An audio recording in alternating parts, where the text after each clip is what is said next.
Hi, welcome to HardReset.Info channel, dear viewers. In front of me Motorola Moto G73, and now I'm gonna show you how to connect your USB charging port using household items.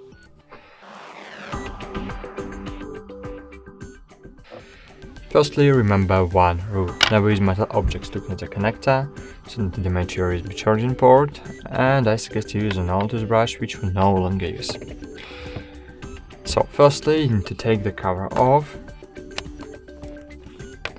And as you can see, here I have dust, and to brush dirt and dust out, you just need to insert one part of the brush into the connector and just pry it out.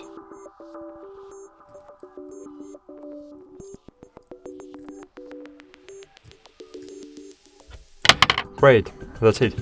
Thanks for watching, like this video, subscribe to our channel, and bye. See you.